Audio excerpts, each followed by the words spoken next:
लोकसभा चुनाव में पीएम मोदी के 400 पार के संकल्प के साथ मैदान में उतरे एनडीए के दिग्गज जहां अपनी अपनी सीट पर जीत तोड़ मेहनत कर रहे हैं, तो वहीं पर इंडिया अलायंस भी समीकरण तैयार करने में लगा है। नॉर्थ से लेकर साउथ तक फाइट टाइट है, तो 2024 चुनाव की हॉट सीट पर दिग्गज मैदान में डटे हैं।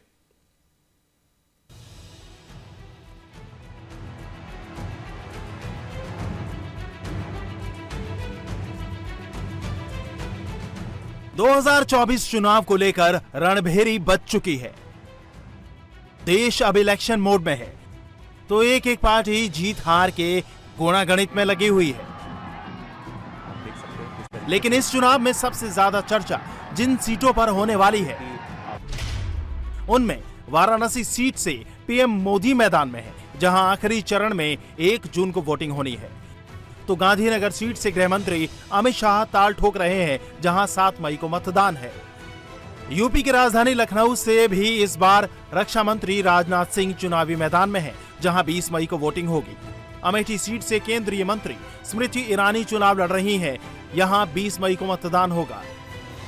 तो नागपुर में केंद्रीय मंत्री नितिन गडकरी चुनावी मैदान में है, यहां 19 अप्रैल को वोट डाले जाने हैं। मात्र अमेठी नहीं, पूरा राष्ट्र तैयार है के विकास के नए शिखर को छूने के लिए पुनः नरेंद्र मोदी के नेतृत्व में सरकार भारतीय जनता पार्टी का गठबंधन बनाएगा। सत्ता पक्ष के टॉप लीडर्स जहां मैदान में हैं, तो वहीं विपक्ष के लिए इस बार भी केरल की वायनाड सीट हॉट सीट बनी हुई है। इस सीट पर 19 अप्रैल को वोटिंग है। खास बात यह है कि वायनाड में इस बार राहुल गांधी के खिलाफ सीपीआई के एनी राजा मैदान में है। सत्ता पक्ष जहां मोदी की गारंटी के बलबूते 400 सीट पार का लक्ष्य लेकर चल रही है, तो इंडिया अलायंस एनडीए के खिलाफ रणनीति बनाने में जुटा है। सबसे बड़ी फाइट यूपी की 80 सीटों पर है। इस चुनाव में भारतीय जनता पार्टी ने अपनी पूरी तैयारी बूथ स्तर तक की है। पन्ना प्रमुख तक हमारे बन चुके हैं। संगठनात्मक दृष्टिकोण से अगर हम देखें तो जितनी तैयारी हमारी है, इंडी गठबंधन सहित विपक्ष की कोई तैयारी दिखाई नहीं देती जमीन पर। इसलिए इस बार यूपी में 80 की 80 सीटें जीतेंगे। अब हारे हुए आदमी से आपने पूछा है, जो खुद ही हार चुका है, उनसे पूछिए सिराथू में क्या हाल है उनका, खुद हार चुके हैं। तो हारे हुआ व्यक्ति इस तरह की बात अगर करेगा, मैं समझता हूं कि इस बार पूरी ताकत के साथ इंडिया गठबंधन लड़ेगा और भारतीय जनता पार्टी का उत्तर प्रदेश से हम सफाया करके रहेंगे। वहीं देश की और हॉट सीट की बात करें तो राजस्थान के कोटा से निवर्तमान लोकसभा के स्पीकर ओम बिरला मैदान में है। यहां 26 अप्रैल को मतदान है। तो मुंबई उत्तर से केंद्रीय मंत्री पीयूष गोयल पहली बार लोकसभा चुनाव लड़ रहे हैं। यहां 20 मई को वोटिंग होगी।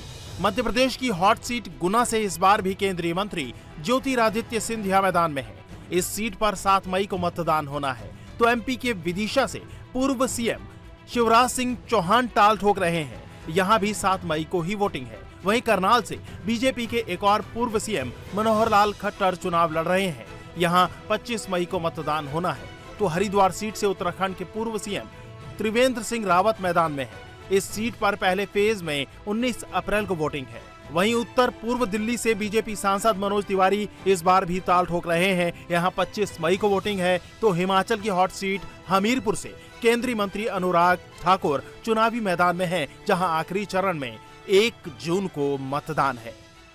ये नरेंद्र मोदी जी का नेतृत्व है, जो आज दुनिया में भारत का डंका बज रहा है। और हमारे लिए तो एक अवसर है जनता के बीच में जाने का, मोदी सरकार की उपलब्धियां बताने का, कुशल ईमानदार नेतृत्व और जन कल्याणकारी नीतियां मोदी सरकार की, हम इसको लेकर जनता के बीच में जाएंगे। विकास और सुशासन पे चुनाव लड़ेंगे। नरेंद्र मोदी जी की नीतियां, जो 10 साल तक अभी शासन उन्होंने किया और देश को जैसे आगे बढ़ाया, उस नीतियों को लेकर के हम जनता के बीच में जाएंगे और आगे भारत को विकसित भारत बनाना है। वो जो नींव मजबूत प्रधानमंत्री जी ने की है और आगे हमारा जो विजन होगा, उसको लेकर हम जनता के बीच में। चुनाव तो घोषणा हो गई है, तो एकदम एक्साइटमेंट हो गया है सबको। हमारे मतलब में एवरीबॉडी इज सो एक्साइटेड कि अभी बहुत कुछ होने वाला है, बहुत अच्छा होने वाला है।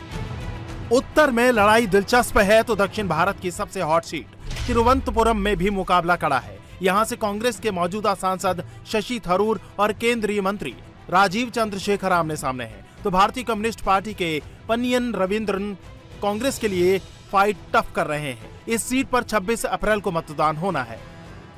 मैदान सज चुका है और एक एक दिन लोकसभा चुनाव के उम्मीदवारों के लिए नई चुनौती लेकर आ रहा है। सबको इंतजार है 4 जून का, जब जनता का फैसला सामने आएगा।